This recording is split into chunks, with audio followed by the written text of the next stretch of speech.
Meus amigos e minhas amigas, paz e luz a todos.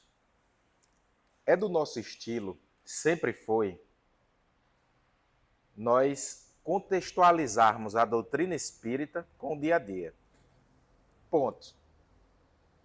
Para que a gente se sinta inserido no ambiente e tenha as devidas respostas doutrinárias. Comumente, algumas pessoas alheias ao espiritismo, comentando em rodas de amigos, nos lugares onde nós passamos, elas comentando diante dos fatos momentosos que estão acontecendo na modernidade, muitas delas sentem uma dificuldade para explicar de forma mais profunda esses fatos que acontecem nos dias atuais. E, no geral, a gente escuta assim, deles, não é possível. Nós estamos no final dos tempos. O mundo vai se acabar. Já ouviram isso? É comum. E sabe de uma coisa? Eles estão certos. Mas o mundo não vai se acabar do ponto de vista ortodoxo. Jesus numa nuvem, as trombetas dos anjos, o arrebatamento da igreja e o mundo físico indo para o beleléu. Não. Mas o mundo antigo, seus costumes, sua falsa moralidade, a inversão ou a subversão dos valores, isso tudo vai ser implodido. Literalmente implodido. Estamos passando por essa implosão? Sim. Quando a gente vai construir uma casa nova e tem uma casa antiga que nos incomoda, a gente faz o quê? Vai demolir a casa antiga, não é isso? E é por isso que muitas pessoas não vislumbram esses momentos pensando que é caos e confusão. Mas calma, a casa está sendo demolida para se construir os alicerces e fazer uma nova casa. Então, o tema hoje é a grande transição planetária, conhecida nas igrejas como a grande tribulação, adaptada ao espiritismo, comentada pelos espíritos. Eu vou começar logo com a frase do livro A Gênese de Allan Kardec, A Geração Nova, capítulo 13, itens 27 e 28. O que é que ele diz? Para que a terra sejam felizes os homens, preciso é que somente a povoem espíritos bons, encarnados e desencarnados, que somente ao bem se dediquem.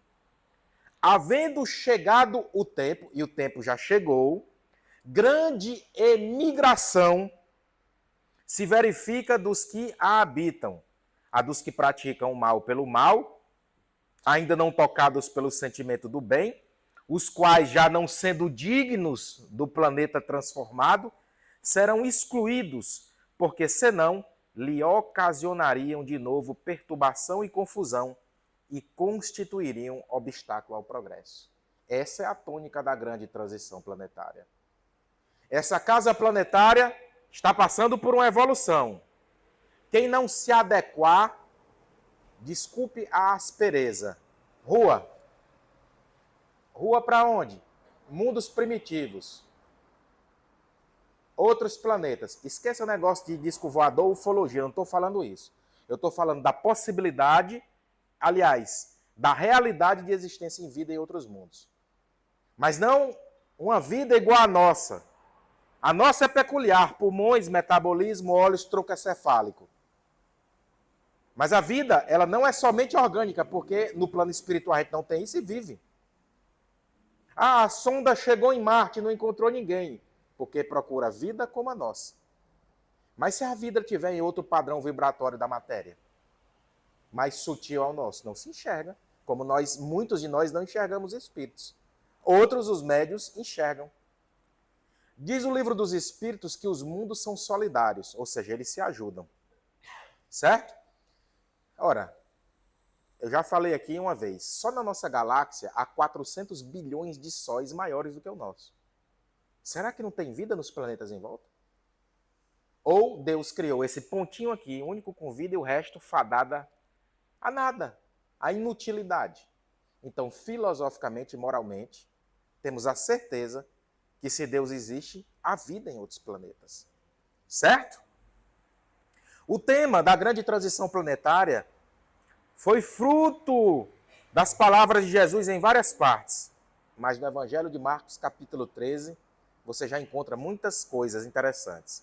O assunto também foi fruto da preocupação dos espíritos. Desde a época de Kardec, lá atrás, século XIX. Você encontra assunto no Livro dos Espíritos, algumas partes do Livro dos Médiuns, Evangelho segundo o Espiritismo tem capítulos inteiros, na obra Céu e Inferno, na segunda parte, certo? Também na primeira parte, e na Gênese nem se fala. O assunto ele é permeado da doutrina espírita.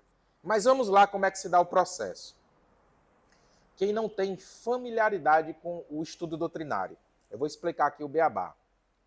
O mundo já foi primitivo. Quando foi primitivo? Lá no início. Certo? Basta dizer agora que nós somos um mundo de expiações e de provas.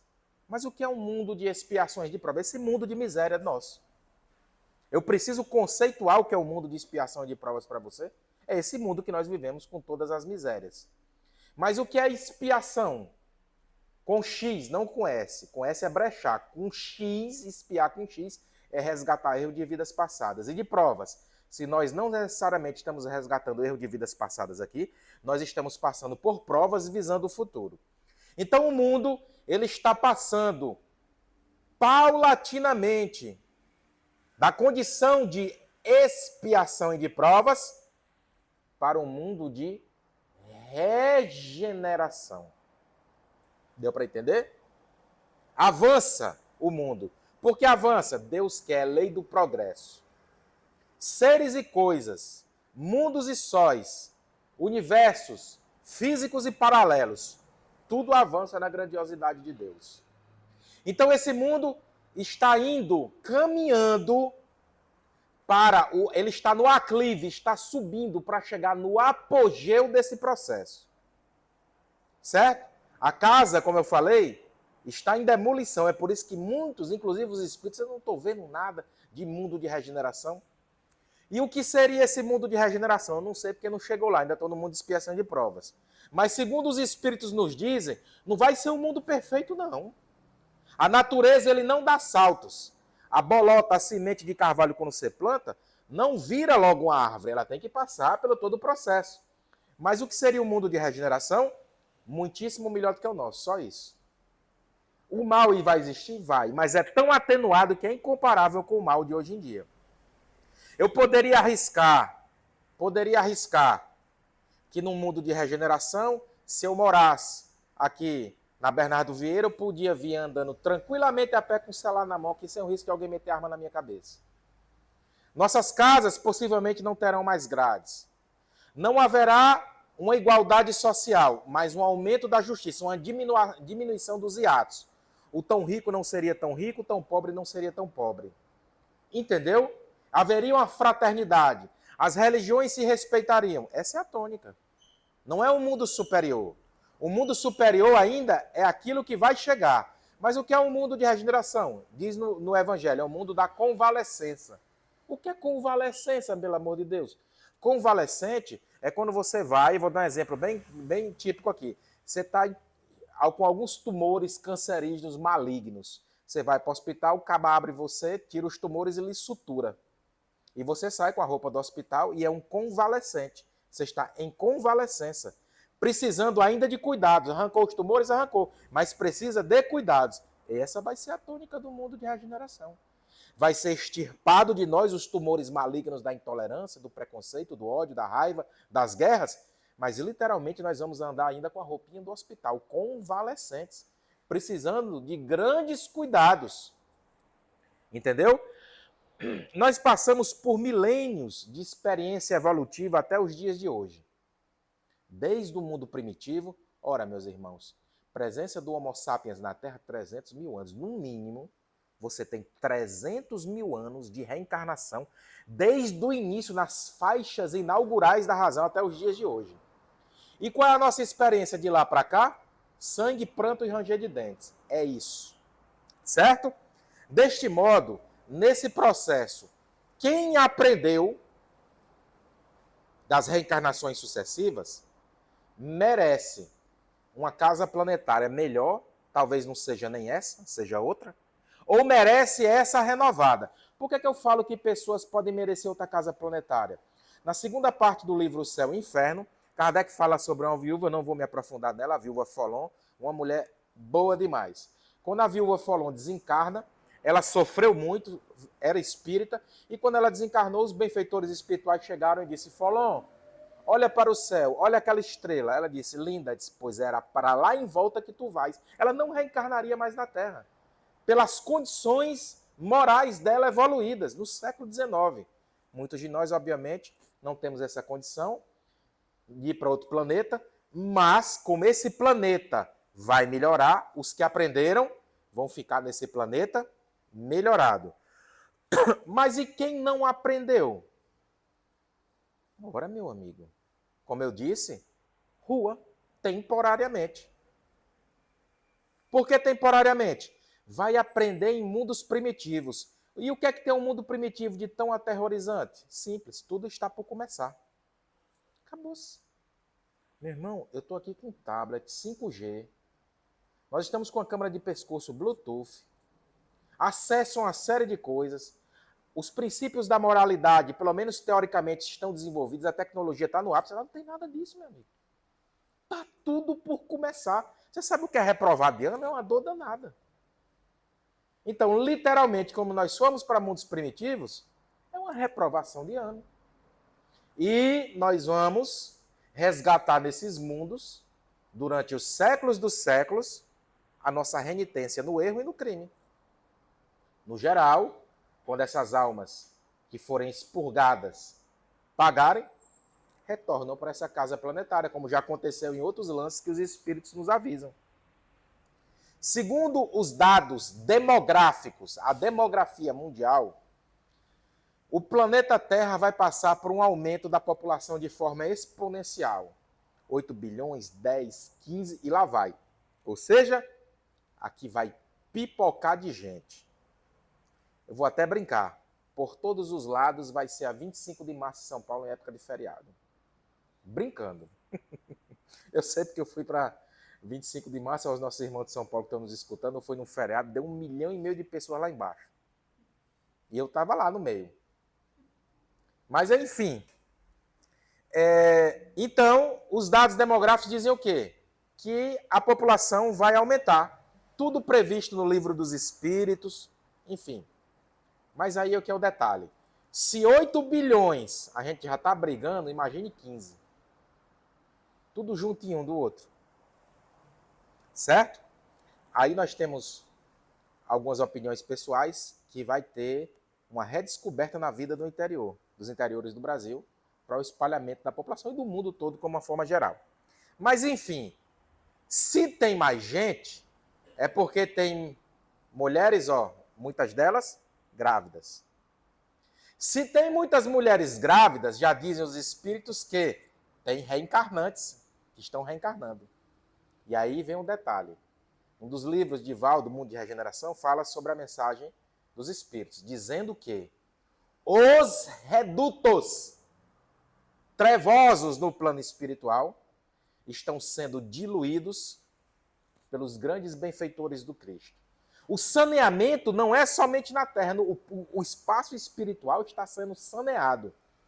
E esses espíritos originários do Cristo, se não há demônios, há criaturas verdadeiramente demoníacas. Deu para entender? Não há demônios no sentido de seres devotados perpetuamente ao mal, mas há mentes verdadeiramente demoníacas no plano espiritual. Não se iludam em relação a isso. Se não fosse a proteção dos espíritos protetores numa casa dessa, eles destruiriam. É porque aqui, por acréscimo de misericórdia, os benfeitores tomam conta de tudo. Então, esses espíritos que passaram séculos dos séculos dos séculos e não estão aprendendo, os benfeitores estão pegando, estão reencarnando. Deu para entender? Para quê? Últimas oportunidades de reencarnação na Terra. Aí o que é que há? Essa medida, ela tem um objetivo salutar. Quando você reencarna, é tipo assim, você vai para a linha de frente do confronto. Eu vou explicar aqui. Guerra da Ucrânia e da Rússia, eu quero lutar, então eu me alisto, passo por um treinamento. Do treinamento eu vou para onde? Para o confronto. É um paralelo esdrúxulo, mas do mundo espiritual eu preciso aprender. E onde é que eu vou aprender de forma mais intensa? Nos choques planeta Terra. Certo?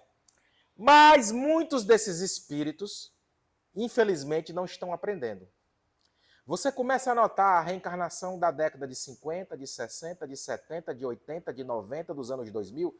Você vai notando que há uma degeneração das relações sociais. Esses espíritos estão vindo para aprender, foram devidamente conversados no plano espiritual. Inclusive, muitos deles pedem a porta estreita, mas chega aqui que é a porta larga. Aí o que é que essas criaturas estão fazendo? Mudaram, por não aprenderem a cultura, as relações da cultura, as relações da política, as relações de consumo, as relações sociais, fizeram tudo isso. E houve uma degeneração da paz mundial que nós estamos hoje. Profundo mal-estar nos toma. Aí tem gente que pode ter vindo das religiões ortodoxas. Eu vou fazer um joguete agora com algumas palavras que eles utilizam na grande tribulação e eu vou utilizar aqui na grande transição planetária. Quem foi que disse? Já ouviram falar que o Cristo ainda vem uma segunda vez? Todo mundo já ouviu falar, né? Quem foi que disse que ele virá ainda uma segunda vez? Ele já veio. Mas peraí, o Cristo já veio? Tenha calma, eu vou explicar. A doutrina espírita é o pensamento do Cristo ressuscitado, já disse o Dr. Bezerra de Menezes. Ele é o consolador, o paráclito, ou paraclito, como chamam alguns. Ele é o que desenvolveria o que ele não disse por completo. Então, o pensamento espírita é o pensamento, é o de Jesus ressuscitado. Jesus está conosco desde o século XIX, nas obras espíritas. Sofrendo fogo cerrado, inclusive nossos irmãos de outras religiões. Novamente incompreendido, como Cristo foi na época, o pensamento dele está sendo incompreendido pela grande parte hoje. Então Jesus já veio estar conosco desde o século XIX. O pensamento dele encadernado nas obras básicas da codificação espírita. Quem foi que disse, eu não sei se já ouviram falar, que o Armagedon ainda vai acontecer. O que é o Armagedon na teologia? É a luta suprema e final entre o bem e o mal. Quem foi que disse que o Armagedon vai acontecer? Nós estamos no meio do Armagedon, da luta entre o bem e o mal. Quem foi que disse, acho que vocês ouviram falar, que a igreja ainda será arrebatada? Nós já fomos arrebatados no conhecimento. A doutrina espírita nos pegou na nossa condição de seres primitivos e arrebatou o nosso conhecimento para cima, nos mostrando o farol das imortais falanges que é Jesus e o caminho a seguir. A igreja já foi arrebatada. Alguém poderia se perguntar, o senhor falou aí dos termos apocalípticos, mas o senhor esqueceu da besta do Apocalipse, do Leviatã. Ela ainda vem? Não, ela já está aí no meio de nós. O Leviatã, a besta do Apocalipse, já se encontra no meio de nós. Eu estou fazendo um paralelo de estudos que nós temos do Apocalipse, coadjuvando com a doutrina espírita, fazendo um entendimento geral. Não sei se dá para você entender. O que é a besta do Apocalipse? O Leviatã. Segundo o Evangelho segundo o Espiritismo, nós temos 3 sentimentos dentro de cada um de nós. Ainda. Esses 3 sentimentos é o seu lado das trevas. É o anticristo que tem dentro de cada um de você. Orgulho, egoísmo e vaidade. Orgulho, o que é? Eu vou gabaritar o orgulho. Sentimento de primazia que um ser humano tem em relação a outro ser humano. Mas o que significa isso? Eu me sinto superior a você e acabou. É um desnível. Eu sou melhor do que você e acabou. Só esse desnível gera todos os problemas de ordem espiritual e física do mundo, material. Mas eu poderia dizer que ele tem 2 filhos, o orgulho. Se eu sou orgulhoso e sou melhor do que você, eu me acho. Se eu me acho, eu sou vaidoso. E se eu sou vaidoso, eu sou prepotente e arrogante. Já puxei mais 2 debaixo da... Orgulho, vaidade, prepotência, arrogância. Mas, lá em cima de novo, na ponta do triângulo, primeiro orgulho, Um dos filhos é vaidade e tem outro filho, espúrio. Se eu sou orgulhoso e sou melhor do que você, eu tenho direito, você não. Se eu tenho direito, você não, eu sou orgulhoso, portanto eu sou egoísta. Orgulho, vaidade, egoísmo. Todos nós temos ainda nos nossos corações. Esse é o seu lado anticrístico dentro de você. É o lado sombra, se formos passar pela psicologia. Então, esses 3 sentimentos, você consegue pesar um sentimento? Empacotar um sentimento? Quantificar um sentimento? Não, mas são 3 sentimentos abstratos, impalpáveis, mas de grande poder e que têm arrasado o planeta Terra. E esses 3 sentimentos têm um modo de operação, um meio de atuação. Qual é esse meio de atuação? Eu queria ter encontrado, há muitos anos atrás, uma palavra, mas eu encontrei a palavra na boca de uma pré-adolescente. Engraçado, não? Nós estamos já caminhando para a parte final. Evaldo disse que tem perguntas a serem feitas, né? É a dinâmica da casa. Por gentileza, façam perguntas no final, quando acabar a palestra. Pode me pressionar, me esmagar, me torturar, traga as perguntas de... Eu gosto disso, eu nasci para isso, entendeu? O que eu não sei e acabou-se. Mas na maioria das coisas, eu bato a língua nos dentes, tem algo para dizer.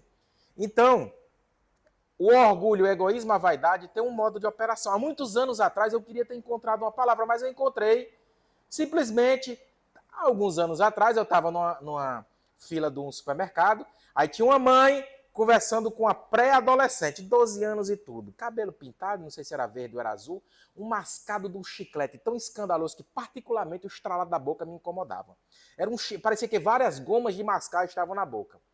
E a mãe dizendo, minha filha, isso, aquilo, e doutrinando a filha, porque a filha estava com um problema seríssimo. Aos 12 anos de idade, ela acumulava uma fila de ficantes. Você sabe o que é os ficantes, né? É os namoridos. Uma fila de ficantes. E a mãe falava e ela mascava aquele chiclete. Eu disse, meu Deus do céu. E a mãe doutrinando, né? Isso tem que ter compostura e tudo. E ela rebatia. Lá pelas tantas, a mãe foi e deu uma doutrinada mais forte na fila do supermercado. Ela disse, mãe, para com isso. Eu vivo numa sociedade líquida. Quando ela falou aquilo, literalmente um raio espiritual surgiu assim dos céus, bateu na minha moleira e queimou até a sola do sapato. Sociedade líquida?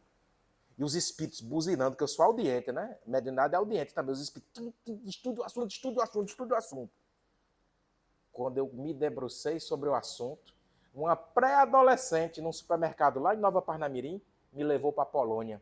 Eu fui bater no grande sociólogo polonês Zygmunt Bauman, que apresenta o conceito da sociedade líquida, da modernidade líquida, das relações sociais líquidas, das relações de consumo líquida, das relações amorosas líquidas. O que é que Zygmunt Bauman fala?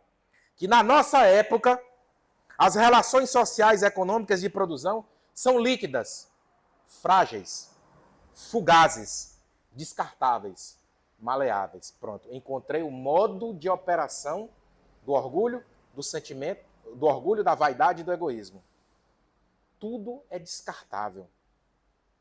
O outro é secundário, é maleável. Casei, não deu certo, separa. Fui para uma festa, beijei, topou, vamos para um canto fazer aquilo. Tô com raiva, te mata, acabei com você. Tá torrando minha paciência na internet, te lacro e depois te cancelo. Essa é a sociedade líquida.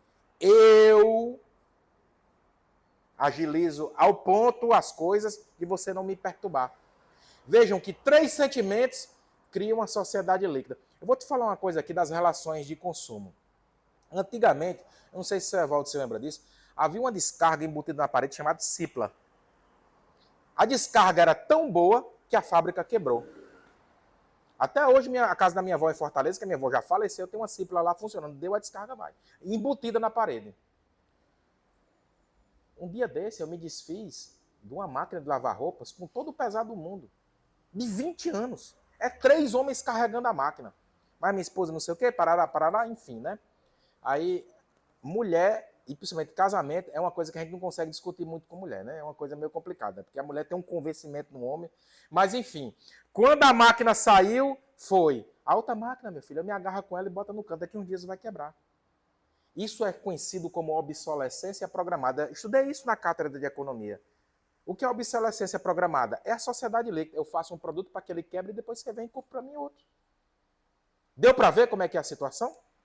Então,